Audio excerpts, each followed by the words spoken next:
Voilà, l'irfouat kol hacholim, kol hayeshuot. Amen. Que tous vos vœux se réalisent, Bezrat Hashem, avec beaucoup, Bezrat Hashem, de kochot que l'on reçoive. Alors, la paracha que nous allons étudier ce soir, c'est la paracha de Shelach Lecha, qui veut dire envoi. Il s'agit de l'envoi des Meraglim, envoi pour toi. Et cette paracha des Meraglim, presque tout le monde connaît l'histoire dans plus ou moins de détails. On peut toujours approfondir un peu plus nos connaissances sur cette histoire et comprendre un peu plus les tenants et les aboutissants de ce drame. Et c'est un petit peu ce que l'on va faire. Et chaque année, on peut rajouter de nombreux éléments à notre compréhension de cette histoire et de ces éléments qui nous sont donnés dans la Torah, pas pour nous raconter une histoire justement, mais pour qu'on en retienne un certain nombre de leçons pour nous, dans notre vie. En quoi ce que les Meraglim, ça peut nous être utile à nous pour faire un tikkun, déjà réparer ce qui a été endommagé, et puis Bezrat Hashem arriver à une sorte de Géoula, de délivrance. Alors, cette paracha, elle fait suite à la paracha de Myriam. Tout de suite après Myriam, qui a parlé de son frère Moshe, il y a la paracha de Shelach. Pourquoi? C'est un lien des plus évidents dans la Torah. Ce lien, il est mis en relief, justement parce il rappelle le Lashon Hara. Le Lashon Hara de dire du mal du pays que Dieu nous a promis, le pays dans lequel on devaient s'installer nos ancêtres, et que finalement ils ont perdu cet avantage au bénéfice de leurs descendants. Donc Dieu a finalement réalisé sa promesse, mais pas avec ceux qui sont sortis d'Égypte, mais avec la génération suivante. Donc, quel est le lien véritable dans ce contexte que nous donne la Torah? C'est la Torah qui nous met ces textes rattachés de cette façon. Est-ce que sur le plan chronologique, c'était le cas ou pas? C'était le cas. Mais ce n'est pas toujours le cas que la Torah relie deux histoires qui se sont passées l'une après l'autre. Ça peut être donné dans des endroits différents. Donc il faut se poser la question, pourquoi la Torah a voulu que ce soit placé, disposé ainsi? Donc l'idée du Lashon Hara, il faut qu'on développe un petit peu cette idée pour qu'on comprenne en quoi ça a à voir a priori. En quoi le fait de parler du mal d'un humain, c'est comme parler du mal d'un pays. Est-ce qu'un pays, c'est comme un humain? A priori, on aurait dit, nous, que non. Quel est le rapport, a priori? Sur le plan global, oui, c'est du Lashon Hara. Le Lashon Hara, c'est dire du mal. Mais dire du mal, nous, on en sait que dire du mal, c'est dire du mal d'une personne. Mais dire du mal d'un pays, évidemment, derrière ce mal que l'on dit du pays, c'est un manque de confiance en Dieu, c'est une sorte de Chilul Hashem, de profanation du nom de Dieu. Donc j'aurais plus vu ce contexte de Chilul Hashem plutôt que de Lashon Hara. Alors en quoi cette idée du Lashon Hara, elle est justement la part importante que l'on devrait prendre en considération pour comprendre, nous, qu'est-ce qui a fait ce drame. Alors, premièrement, il faut voir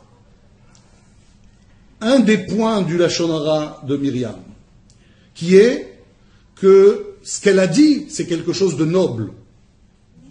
Son intention était noble. C'est-à-dire qu'elle n'a pas parlé du mal de Moshe parce qu'elle avait un intérêt particulier à dire du mal, ce qui est souvent le cas. Souvent, quand on dit du mal de quelqu'un, c'est pour être relevé. Hein, si il y a deux personnes qui sont dans un même comment dire, métier par exemple, ou dans une même situation donnée, oui, quand on dit du mal de l'autre, ça veut dire derrière, regarde moi comment je suis, beaucoup mieux. Moi je suis pas comme lui. C'est ça que ça veut dire souvent. Bon, chez Myriam c'était pas ça. Pourquoi elle avait dit du mal? C'était quoi le mal qu'elle avait dit de Moshe? Pourquoi est-ce qu'il s'est séparé de Tzipora? Est-ce que devenir prophète, c'est délaisser son devoir d'époux? Et pourquoi elle fait ça? Parce qu'elle a mal pour cette femme qui est délaissée en quelque sorte. Donc le but est noble. Est-ce que le but des explorateurs, c'est un but noble? Voilà. Donc ça, c'est une des choses qu'ils auraient dû prendre en considération. C'est-à-dire que très souvent, on passe à côté des leçons que la Torah elle veut nous donner parce qu'on n'approfondit pas assez. On ne cherche pas à découvrir les éléments essentiels de la leçon. Un des éléments essentiels de la leçon, c'est quoi? C'est que déjà, si pour des intentions nobles, Akadosh Baruch Hu a donné un châtiment qui est pas des moindres dans la Torah, la tsaraat, c'est une maladie de la peau qui se voit, et donc qui est, comment dire, choua, comme on dit chez nous. Tout le monde va le savoir. Tout le monde l'a su. Tout le monde a dû attendre Myriam qu'elle guérisse pour qu'on reparte, on reprenne la route quand on devait, dans le désert, repartir. Donc, imaginez la publicité que ça lui a fait la mauvaise publicité que ça lui a fait à Myriam. Avec un châtiment qui l'a touché dans son corps, dans sa chair. Tout ça pour un but noble qu'elle a eu. À plus forte raison, quand le but est loin d'être noble, c'est quoi le but des Meraglim? Quand on réalise. Pourquoi est-ce qu'ils ont dit ce Lachon Hara? On rappelle que qu'est-ce que c'est que du Lachon Hara? C'est pas du mensonge, c'est de la vérité. Mais seulement tu présentes les choses de façon à ce que les gens le voient comme quelque chose de négatif. Quand ils ont apporté les fruits, l'idée principale de ce rapport sur les fruits d'Israël, c'est de faire peur au peuple. C'est effrayant de voir ça. Ces fruits. Oui, non, ça veut dire quoi? C'est effrayant. Ça veut dire que, bien sûr, si on était sur cette terre, qu'on nous dit, vas-y, rentre et installe-toi, tu vas consommer ces fruits, on serait content d'avoir ces fruits-là. Mais dire que l'on doit conquérir un pays où les habitants de cette terre, ils consomment ces fruits-là, et que ça veut dire que si c'est des géants. Si c'est des géants, c'est effrayant. Qui va vouloir aller comme ça au casse-pipe, aller à se faire charcuter par des géants? A priori, c'est pas, hein, ils n'ont pas connu ça en Égypte. En Égypte, c'était les Égyptiens. Bon, c'est vrai que c'était la première puissance mondiale, régionale et mondiale de l'époque. Oui. Il n'empêche que Dieu leur a réglé leur compte, mais maintenant il s'agit d'affronter une nouvelle situation. Mais vous allez me dire, bon d'accord, mais si Dieu était avec vous en Égypte, pourquoi il ne serait pas avec vous contre les géants? Qu'est-ce qui a fait que pour eux, il fallait les affronter, ces géants? C'est que quand c'est rentré sur le territoire de Canaan, c'est passer à un mode différent de la présence divine. Les Bnei Israël savaient qu'en rentrant dans le pays de Canaan, la manne, robinet fermé. Les Anané Kavod, ça aussi, ça va disparaître. On va se répartir dans le territoire. On ne va pas être comme ça, unis dans un petit territoire, tous ensemble, avec une disposition comme on l'a vu dans les tentes d'Israël. Être dans le désert sous ces conditions-là, il n'y a aucun problème. Mais quand on sait que l'on va rentrer, et il va devoir se battre, on sait qu'on doit se battre. C'est sûr que Dieu sera avec nous dans les batailles, mais il ne sera pas de la même façon qu'il l'a été dans le désert ou alors en Égypte. Donc il y a quand même, si vous voulez, une différence qu'ils ont pris en considération. Mais il n'empêche que ils n'ont pas,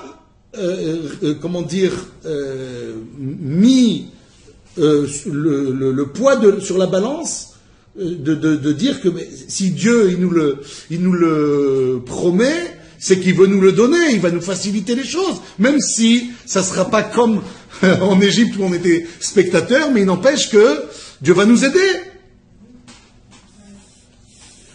Et donc, quel était l'intérêt de raconter ce qu'ils ont raconté? De dire, au final, on ne pourra pas vaincre ce peuple. Et avec sous-entendu derrière, qu'est-ce qu'ils ont sous-entendu? En disant, il est plus fort que nous. Qu'est-ce qu'ils ont sous-entendu? Mais dans les paroles, il est plus fort que nous. Ils ont dit ça. Chazak ou mimenu. Qu'est-ce qu'ils ont sous-entendu? Qu'est-ce qu'on peut lire derrière les lignes?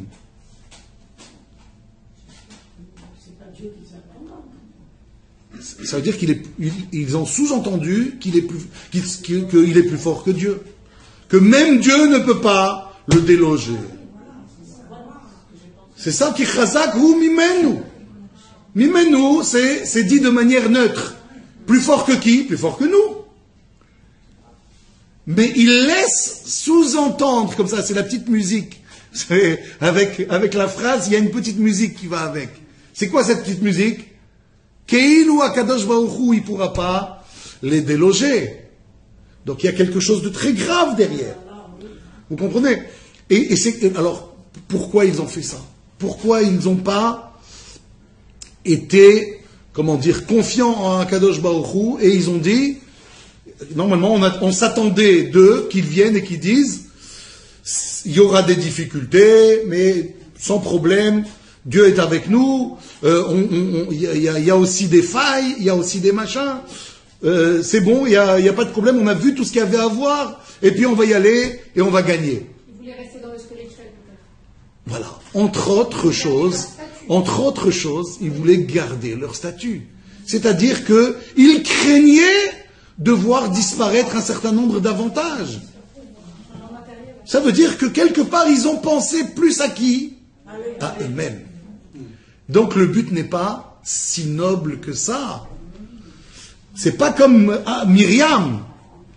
Et donc, si Dieu a fait pour Myriam une publicité aussi forte, quelque part, ils auraient dû en être imprégnés.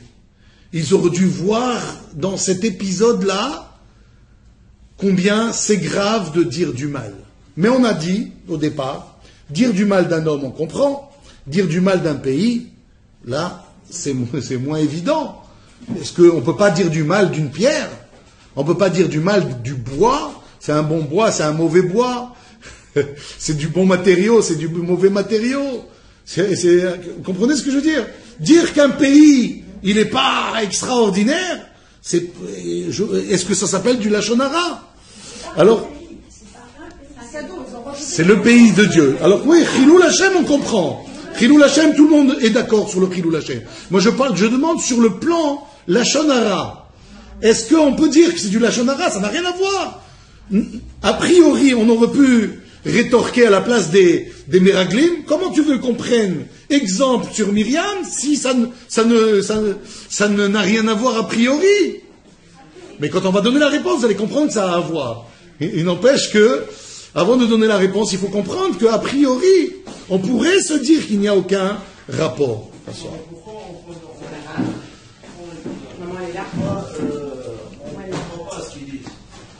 Comment? Ils disent qu'ils ont exagéré, ils ont pris des fruits. Ouais. On dit voilà les fruits. C'est ce qu'ils pensent vraiment. Pourquoi d'office on les accuse de la shonara? Où est-ce qu'il est le Lachonara, tu dis? Où il est le Lachonara? En quoi ça s'appelle du Lachonara? Oui. C'est quoi du Lachonara? Pour comprendre ça, il faut savoir c'est quoi le Lachonara. Le Lachonara, on a expliqué, c'est quand tu dis quelque chose de vrai sur quelqu'un, mais c'est du négatif. Est-ce que tu as le droit de raconter du négatif? On te dit non. Garde-le pour toi, ne raconte pas. Alors, ils ont été dans une mission. Un exemple. Mais ils ont été en mission pour ça, pour raconter ce qu'ils Non, alors non. Un exemple, d'abord, pour comprendre ça, on donne des exemples. Donnez-moi des exemples de la shonara. Dire de quelqu'un, il est avare, s'il est avare, c'est du lachonara ou c'est pas du lachonara? Pourquoi? C'est la vérité. J'ai rien inventé. Tout le monde le voit. Dès que quelqu'un passe à côté de lui et il fait ça, il fait laisse-moi tranquille. Et alors on le juge, mais peut-être il faut le juger. Il faut bien le juger ce gars-là. Pourquoi j'ai pas le droit de le juger? J'ai le droit de le juger, moi. Par exemple, en le jugeant, je sais que je vais faire attention que mes enfants soient pas avec ses enfants, par exemple. Donc j'ai le droit de le juger. Mais j'ai pas le droit de raconter ça, même si c'est la vérité. Tout le monde le sait que c'est la vérité. J'ai quand même pas le droit de le raconter. Quelqu'un qui est, je sais pas moi, bigleux. Il est bigleux. C'est pas de sa faute, le pauvre. Ok? Je dis, ah, le bigleux, tu parles du bigleux? Stam, je te donne un exemple, bête. Imaginez que quelqu'un, il est bigleux. Je dis, et on est en train de parler de ce sujet-là, on dit, ah, tu parles du bigleux? Qu'est-ce que j'ai dit de mal? J'ai rien dit. Tout le monde le voit qu'il est bigleux. Quoi, j'ai inventé quelque chose? J'ai dit quelque chose de faux? Mais c'est du négatif. Si tu poses la question à ce bigleux, tu lui dis, tu aimes quand on dit bigleux? Qu'est-ce qu'il va dire? Pas du tout. C'est méchant ce que vous faites. Pourquoi vous parlez de moi comme ça? Pourquoi vous parlez de moi comme ça? Donc de la même façon, présenter un tableau noir, même si c'est vrai, alors ça s'appelle du lachonara. Est-ce que c'est ce qu'on leur a demandé? Toi tu dis, mais c'est ce qu'on leur a demandé. Hazak. Tu dis, attends, Moshe il les a envoyés en leur demandant un rapport. Dites-moi qu'est-ce que vous voyez, etc. Alors ils vont mentir. Nachon. Alors en fait, on leur a demandé d'apporter des détails. Mais eux ont présenté de manière négative les choses. Mais qu'est-ce que vous attendez? Que du positif, c'est pas logique. Non. Entre eux. Non. Dire, voilà.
l'instant, on viendra peut-être à la question que tu as posée. Mais là, j'ai fait une petite parenthèse sur le 40 ans pour qu'on comprenne l'idée.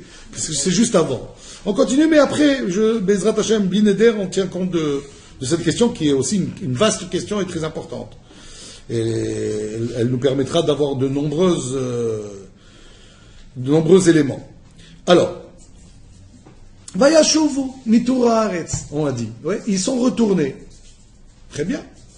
Qu'est-ce qui devrait se passer maintenant? On devrait nous dire Vaïsaproulo. Ils sont revenus, d'accord?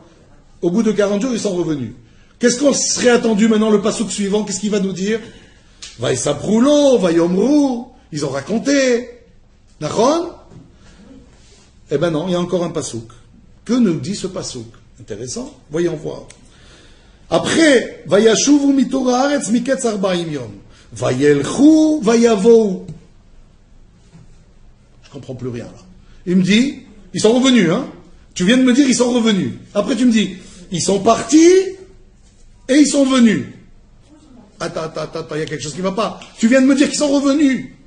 Pourquoi tu me dis maintenant, ils sont partis et ils sont venus? Vous êtes d'accord? La grande question ici? Vayelchou, vayavo, tu es en train de me faire retour en arrière?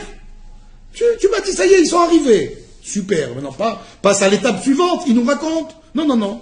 Vayelchou, vayavo, el Moshe, et Aaron. Ils sont arrivés chez Moshe et Aaron. Ah oui, on avait compris ça, Vayashuvu. Ils sont revenus chez qui? Ils sont pas revenus chez Paro, ils sont revenus chez Moshe et Aaron. Alors, qu'est-ce que tu me racontes, là, des histoires? Il précise, mais il n'y a pas besoin. Ve'el kol adat bene Israël, face à tout le peuple, El midbar paran kadesha, là où ils étaient, Vayashivu otam davar, ils ont répondu à leurs questions, Ve'et kol ha'eda, ainsi qu'à tout le monde, Vayarum et peri haaretz, ils leur ont montré les fruits. La grande question que Rashi met en évidence ici, qu'est-ce que c'est que ce Vayelchu vayavo? Ils sont retournés, tu me dis, ils sont partis. Ils sont revenus. Après, tu me dis, ils sont partis, ils sont venus. C'est n'importe quoi. Rashi vient, il nous dit, non, tu sais ce qu'on veut te dire ici? Ils sont venus comme ils sont partis. C'est là qu'on sait que leur intention de départ était négative. Qu'est-ce qu'on appelle des intentions négatives? Ça ne veut pas dire qu'ils cherchaient à mentir, attention. Ils ne cherchaient pas à mentir. Ils cherchaient à dire ce qu'il faut. Le but, c'est quoi? C'est qu'on réussisse notre mission. Ils voulaient réussir leur mission. Mais ils avaient comme préjugé de départ que c'est quand même embêtant de devoir tout arrêter, ce que l'on a comme bonne condition ici, et puis se retrouver à trimer, même si Dieu est avec nous, mais à trimer quand même là-bas. C'est embêtant, ça nous embête. Bon, peut-être qu'on va avoir des super conditions qui vont nous faire changer d'avis. C'était ça leurs intentions. Ils n'avaient pas des intentions de dire on va faire le tour, on va casser le travail. Non, chas v'shalom. D'où on sait ça?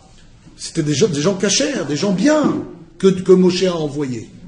Donc, a priori, c'est pas des gens qui cherchaient à faire du mal. Il n'empêche qu'ils cherchaient quand même leur intérêt. Mais c'était pas flagrant dans leur esprit. On est d'accord? C'est ça, vayelchou, vayavo. Avec cet état d'esprit dans lequel ils étaient partis, ils sont arrivés. Voilà pourquoi ils vont répondre à des questions, mais des questions tronquées. Des réponses tronquées. Si t'es pas neutre, il y a quelque chose que tu cherches, tu vas peut-être le trouver. Et c'est ça qui va poser problème. Et c'est ça qui posera problème, effectivement.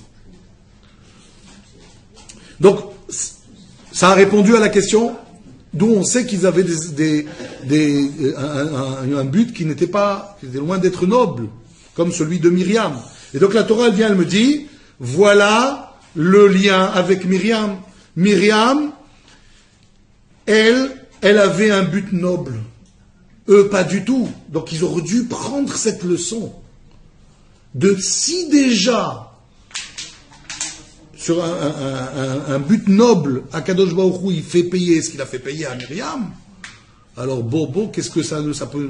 Alors, on avait dit, mais c'est le pays d'Israël. Ils ont parlé d'un pays, ça s'appelle pas du Lachon Hara.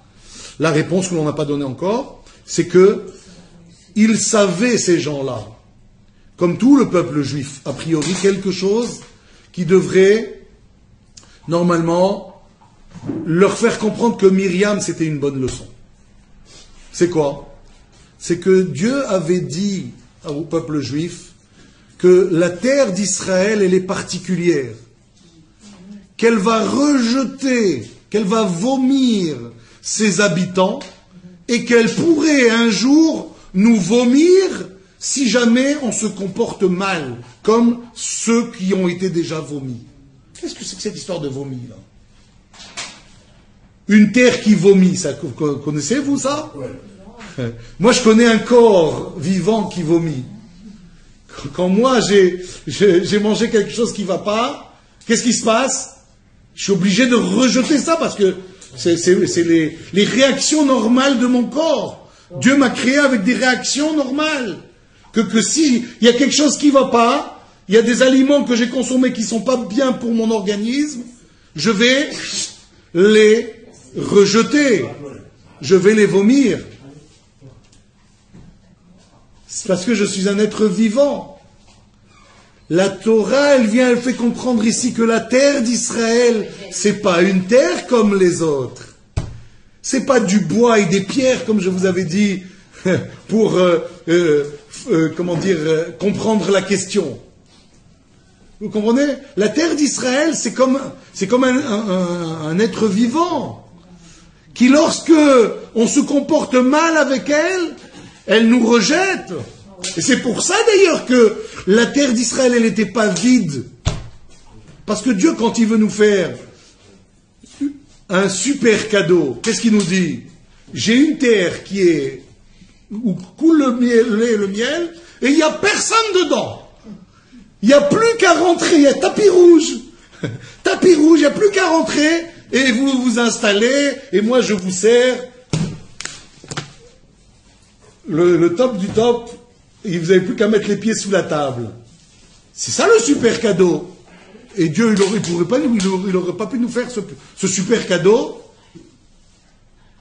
Il aurait pu nous faire ce super cadeau. Alors pourquoi il ne le fait pas? Juste pour nous montrer, regardez ce qui se passe quand on ne fait pas ce qu'il faut. C'est juste pour cette image-là, qui doit rester ancrée dans notre esprit, quand on va conquérir le pays. Mais qu'est-ce qu'ils ont fait, ces mraben, comme on dit chez nous? Qu'est-ce qu'ils ont fait, ces gens qu'on doit les charcuter ou leur dire où vous partez ou on vous déloge, en tout cas d'ici? Parce qu'ils ont fait les pires des choses, la Torah nous dit. Ils ont commis des débauches comme pas possible. Trouvez-moi une débauche, je vais vous dire, ils le faisaient. L'homosexualité, ça y était. Les Kénaan. Non, je ne parle pas des géants, je dis d'une manière générale, dans ce pays, qu'est-ce qui se passait? L'homosexualité, l'adultère, l'inceste, la zoophilie. Qu'est-ce que vous voulez? Dites-moi quoi, je vous dis, c'est bon, il y en a. Ce que vous voulez, je vous dis, c'est au programme chez eux. Pareil, ou peut-être même pire, que ce qui se passait là où vous étiez, en Égypte. En Égypte, c'était pas mieux. Mais pourquoi Dieu nous a amenés en Égypte et au Canaan? C'est justement ces pays-là où Dieu nous dit, tu sais, voilà, c'est ça que je supporte pas. Je t'ai amené là-bas pour que tu vois qu'est-ce que c'est ce que je supporte pas, et voilà pourquoi je les ai anéantis, et voilà pourquoi je les ai anéantis. Tu vois ce qui va pas? Je te l'ai montré. Maintenant, quand je te dis de rentrer dedans, c'est pour faire tout le contraire de ça. Et si tu décides de dire non, tiens, ils sont sympas quand même ces goïms, moi aussi je voudrais être comme eux, alors c'est ce qui va se passer, la terre va vous vomir. Donc qu'est-ce que Dieu nous dit ici? La terre d'Israël, elle ressent. C'est comme un humain. Voilà pourquoi quand Dieu a pris la défense de Moshe, même si Moshe lui ressentait rien, il était tellement anave, il avait tellement travaillé sur sa personne pour que quand il entend quelque chose de négatif sur lui, il dit c'est pas grave, je le mérite sûrement. Ça lui faisait rien. Il n'avait pas un pincement au cœur qu'on dise du mal de lui. Ça ne le dérangeait pas. C'est pas grave. Et pourtant, Dieu va punir Myriam de la façon la plus sévère qui soit. Toi, tu dis du mal de ce pays qui ressent comme un humain. Alors voilà ce qui peut être... De là, j'ai voulu dire que malheureusement, très souvent, on a des leçons qui nous sont données à nos yeux. On nous a donné un spectacle des plus enrichissants. Mais qu'est-ce qui se passe? On dit, mais ça, ouais, mais ça c'est elle, hein, c'est pas moi. Moi, ça m'arrivera jamais, ça. Donc on ne prend pas la mesure, si vous voulez, de ce qu'Akadosh. On dit qu'il n'y a pas quelque chose qui arrive, que l'on voit, qui n'est pas une leçon pour nous. Vous avez vu quelqu'un insulter sa femme? Vous vous dites, bon, il est fou ce mec, on ne fait pas ça. Mais Dieu t'a pas envoyé à toi de voir ça pour rien. Quelque part, tu as une partie de ça, peut-être pas la même chose, peut-être pas aussi grave, peut-être pas aussi flagrant, mais tu as aussi un peu de ça. Tu devrais un petit peu chercher, tu vas trouver. Akadosh Baruch Hu, il nous envoie des choses. Si tu continues comme ça va t'arriver. C'est ça que non, pas ça va t'arriver, mais pourquoi j'ai vu ça? Pour rien, j'ai vu ça. J'ai vu un accident, Hasbe Shalom. Il fallait que je voie cet accident? Qu'est-ce qu'il y a? Dieu voulait que je voie un spectacle dramatique? C'est ça il voulait que j'éprouve de la peur, etc. C'est ça qu'il voulait? Pourquoi il a voulu que je voie cet accident? J'aurais pu passer un autre jour, j'aurais pu passer une autre heure, j'aurais pu ne pas passer du tout. Ça aurait pu ne jamais arriver devant moi. Pourquoi Dieu a voulu que ce soit? Dieu, il a voulu ou pas que ce soit devant moi? Oui, il n'y a pas quelque chose que Dieu réalise sans que tous ceux qui doivent être présents ne le soient. Et donc, malheureusement, on ne fait pas assez attention et on ne tire pas les leçons qu'il faut comme il faudrait.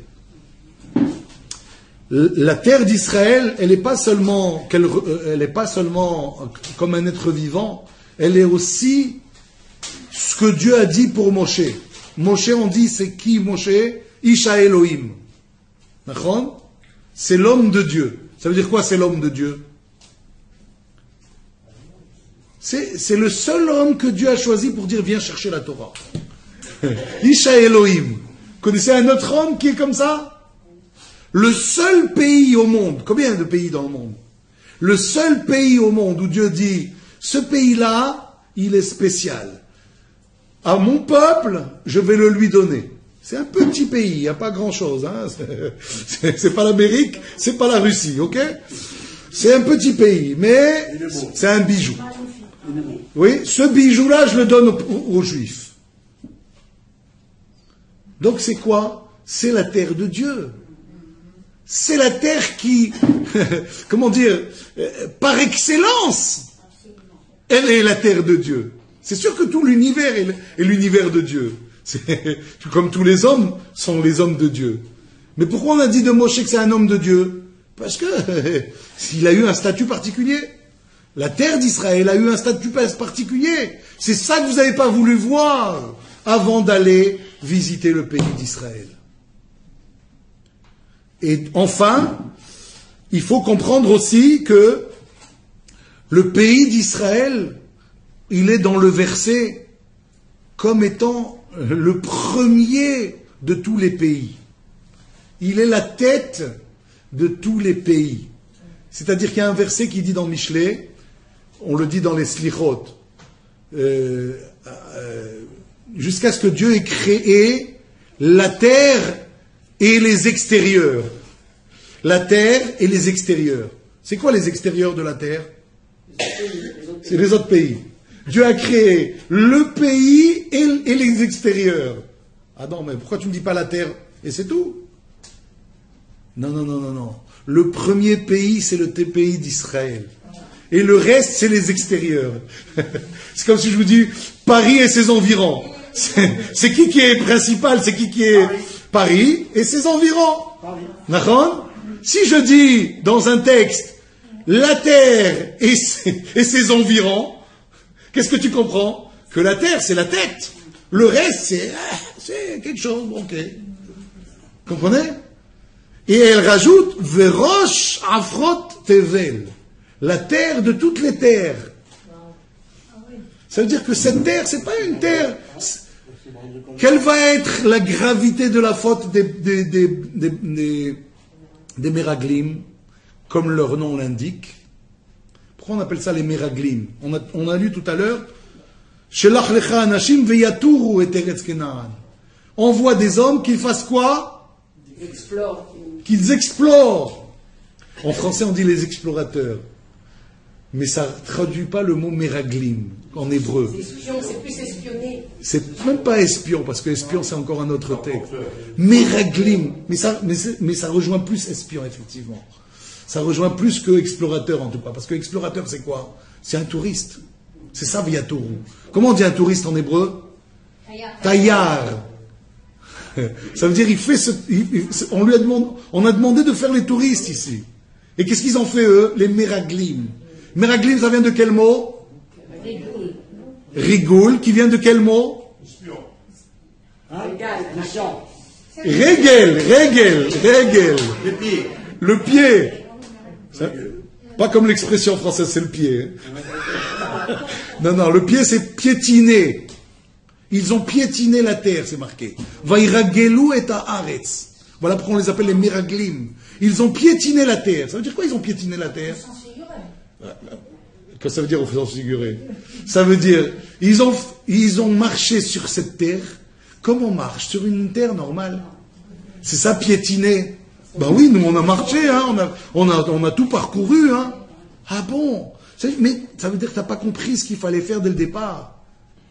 Dès le départ, tu n'avais pas compris qu'est-ce que tu devais faire. Tu ne devais pas poser les pieds dessus. Tu devais t'envoler là-bas. Tu devais être comme un touriste. Comment il est le touriste? Le touriste, tout ce qu'il voit, oh, c'est merveilleux. Et quand il vient, il te raconte, ah là, tu devrais faire ce voyage, qu'est-ce qu'il était beau, oh là là, extraordinaire. Et ce pays, je te raconte. Attends, mais tout est beau là où tu as vu? Ah ouais, pourquoi? Parce qu'il est parti dans l'esprit de voir beau. C'est ça l'esprit. Eux, ils sont partis. Il faut que je cherche toutes les failles, il faut que je cherche tous les problèmes. Parce que peut-être, grâce aux problèmes que je vais trouver, on va dire, bon, vous savez quoi? Changement de programme. On va rester encore un moment. C'est ce qui va se passer. Vous comprenez? Dis-moi comment tu pars, et je te dirai qu'est-ce que tu vas trouver. Et donc, l'idée ici du contexte, c'est quoi? C'est que la terre qui est la terre tête, tu l'as mis par terre. Tu l'as mis au pied. Tu l'as vu comme des pieds au lieu de la voir comme une tête. Voilà l'origine de ton problème. Et quand tu es arrivé, tu as dit, ah ouais, c'est les pieds. Hein. En tous les cas, merci, bon Dieu. Comprenez? Et donc, qu'est-ce que nous, on doit retenir? Que quand on est ici en Eretz Israël, on doit voir quelque chose de particulier. On doit voir qu'elle est roche. On doit voir que c'est une tête. Comment on voit que c'est une tête, Eretz Israël? On dit, il y a une expression comme ça qui dit Avirat Eretz Israël Mahkima. Avir Eretz Israël Mahkim. Je traduis. Avir, qu'est-ce que c'est qu'Avir? L'air, l'atmosphère de Eretz Israël Mahkim. Traduction? Mahkim, ça vient de quel mot? Chokhma, Hacham. Mahkim. Ça te rend sage. Tu connais, toi, de l'oxygène qui rend sage? Tu connais, toi, une atmosphère qui rend sage? C'est que dans la tête, ça. C'est la tête. Le pays d'Israël, c'est la tête. La sagesse, elle se trouve où? C'est là, hein, on fait travailler ses méninges. Pourquoi en Eretz Israël, quand on étudie ici, on étudie beaucoup mieux que quand on étudie en Chutz La'aretz. On peut étudier beaucoup plus là-bas, mais mieux ici. Ici, tu étudies, tu comprends beaucoup plus vite. Qu'est-ce qu'il fait? C'est la tête. Tu es sur la tête. Là-bas, tu es sur tes pieds. Une grosse différence. Donc comment je dois voir Eretz Israël? Je dois voir Eretz Israël comme ce pays-là qui peut-être a des choses qui sont, pour moi, pour l'instant, des inconvénients. Mais même ces inconvénients, je peux les voir comme des avantages. C'est ce que leur a dit Moshe. Quand il leur a dit, allez voir ce qui se passe. Il a dit, si vous voyez des villes fortifiées, c'est super. Comment super? Comment super? C'est pas possible. Si c'est des villes fortifiées, on va avoir du mal. Non, ça veut dire que ils sont pas bons. Ils sont pas bons. On va les avoir comme ça. Vous voyez un inconvénient, c'est pas un inconvénient. Une autre idée, il leur dit,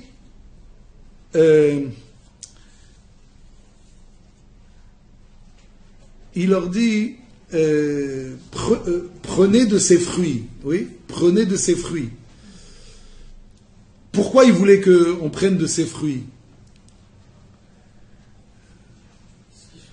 A priori, qu'est-ce qu'on a besoin de rapporter de ces fruits? Alors j'ai lu un enseignement sympathique. Ul kartem mi peri haaretz, c'est ce qu'il leur dit. Ul kartem mi peri haaretz. Traduction, vous prendrez des fruits de la terre. Je dis, il y a un problème à dire ça comme ça. On aurait pu dire, Moshe aurait pu dire aux explorateurs, vous ramènerez, pas vous prendrez, vous ramènerez des fruits. Des fruits de quoi? De la terre ou de quoi? Des fruits, c'est de la terre. Pourquoi Moshe, il dit des mots qui ont l'air d'être à côté de la plaque? Comprenez la question? Ul kartem mi peri haaretz. Il fallait dire, va vetem perot. Vous ramènerez des fruits. Si c'était pour ramener des fruits qui est important. Moshe il dit non. Ul kartem, vous savez c'est quoi ul kartem? Ki lekartov natati lachem. C'est quoi l'écart? L'écart c'est une leçon. Ce qu'il y a à apprendre, c'est les leçons. Les leçons de quoi? Peri haaretz. Le fruit de la terre. Ça veut dire quoi les fruits de la terre? Un fruit, quand il est dans la terre, c'est quoi? C'est les graines de ce fruit. Quand les fruits, les graines de ce fruit, ils vont dans la terre et ils pourrissent, il faut d'abord qu'ils pourrissent. Mais après, il va y avoir des, comment on appelle ça? Des racines, des bourgeons, pas des bourgeons, comment on appelle ça? Nevatim, comment on dit en français? Des nevatim, on m'échappe.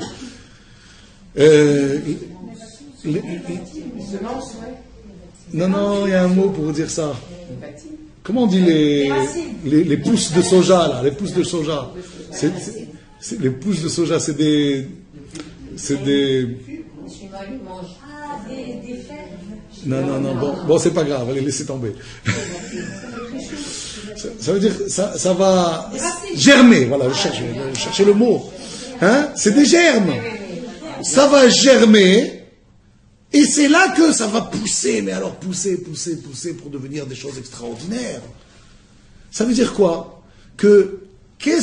C'est quoi la leçon qu'il faut prendre des fruits? Il faut y aller avec anava. Il faut y aller avec de la modestie. C'est quoi la modestie? Ça veut dire je ne pense pas à moi. Je pense à qui? À Dieu. Je pense à qui? Au peuple. Je pense à qui? Au projet. Je pense à qui? À Moshe. Et eux, à quoi ils ont pensé? Mais moi, qu'est-ce que je vais devenir dans tout ça? Il y a un problème. Comment moi je vais vivre cette situation? Tu as pensé à toi avant de penser aux autres. Ça, c'est le contraire de la hanava. Dit, vous savez pourquoi vous voulez avoir de faire un bon rapport sur la terre d'Israël. Il faudra prendre la leçon du fruit. La leçon du fruit, ça se prend par la hanava. C'est-à-dire que déjà, Moshe, qui sentait, qui pressentait que quelque chose n'allait pas, il voyait que Dieu était réticent à envoyer des explorateurs. Pourquoi il est réticent, Dieu? Moshe, il le voit très bien. Alors, qu'est-ce qu'il va leur dire? Il va leur dire, vitrazaktem, vous allez vous renforcer. Ça veut dire que tout ce que l'on voit dans la vie, on peut le voir d'une façon belle, on peut le voir d'une façon moche. Ça dépend de quoi? De ta hanava. Si tu es un ave, tu vas voir les choses correctement. Tu as de la gava, ça va aller tout à l'envers. C'est ça qu'il faut retenir à Bodaï. Bon. Une dernière chose, parce qu'il nous reste 2 minutes, et j'ai encore un enseignement à vous donner, au moins. C'est marqué, Asher ani noten livnei Israël, ish echad, ish echad. Quand Dieu a dit, il était réticent, on vient de dire, oui, et il dit, tu vas pas envoyer, comme eux ils ont demandé, parce que qui a demandé d'envoyer des explorateurs? C'est le peuple. Le peuple, ils ont manifesté. C'est comme ça que ça a commencé l'histoire. D'où on le sait, dans le texte de Devarim, quand Moshe il raconte ce qui s'était passé des années avant. Donc il nous raconte que vous êtes venus en masse et vous avez manifesté, on veut envoyer des gens qui vont vérifier. Mais qui doit envoyer? C'est à nous d'envoyer. C'est nous qui allons hériter du territoire. On veut envoyer des gens qui vont nous donner un rapport sur ce pays. Dieu dit, tu fais pas ça. Tu envoies pas comme eux ils demandent. Tu envoies toi des gens. Ish echad, lemate avotav tishlach. C'est vrai qu'ils envoient. Oui, mais ça va pas répondre à nos exigences. Nous, qu'est-ce qu'on a demandé? On a dit, on veut des gens qui nous représentent. Ah oui, mais vous êtes 12 tribus. Vous n'allez jamais accepter que la tribu de l'autre, elle va vous représenter. Donc Dieu dit, on est obligé d'envoyer ish echad. Ça veut dire quoi, ish echad? Ça veut dire un par tribu. Mais on aurait pu dire autrement, ça. On aurait pu dire, ish lemate. Pourquoi dire ish echad? Quelque part, Dieu qui connaît le futur, il savait que ish echad, ça fait combien? 2. Il va y avoir que 2 survivants de ces 12. C'est qui? Yehoshua ben Nun et Kalev ben Yefunne. Vous vous rendez compte? Déjà, dès le départ, Dieu était réticent et il savait finalement que de cette histoire, ça va, le résultat, ça va être qu'il va y avoir 2 survivants sur les 12. Donc vous voyez que, en fait, on doit savoir que Kadosh Baruch Hu, il connaît et tout ce qui nous arrive dans la vie, c'est pour notre bien. Et même quand Dieu, il est réticent et qu'il nous demande de faire la chose, c'est que même dans ce mal, il y a du bien. Quel est le bien des explorateurs au final? On a dit tout ce que Dieu fait, c'est pour le bien. Dieu dit, vas-y, envoie des explorateurs. Et Dieu, il aurait pu dire, niet, vous n'y allez pas. Moi, je suis réticent, niet. Pourquoi finalement il dit, oui, tu vas envoyer? C'est parce que de ce mal, qui nous paraît un mal, il y a du bien. Quel est le bien? C'est que on a profité encore 40 ans de Moshe Rabbeinu dans le désert. C'est un des avantages, il y en a d'autres. Mais comprenez, quand on dit Akol Letova, tout est pour le bien, il faut bien qu'on comprenne que même dans le drame, il y a des choses qui peuvent être un plus. C'est aussi avec ses yeux, c'est aussi avec ses yeux qu'on doit avoir la foi en Akadosh Baruch Hu. Voir toujours le bien, même quand ça nous paraît quelque chose de négatif. C'est ça la Emouna, c'est toute la leçon d'aujourd'hui.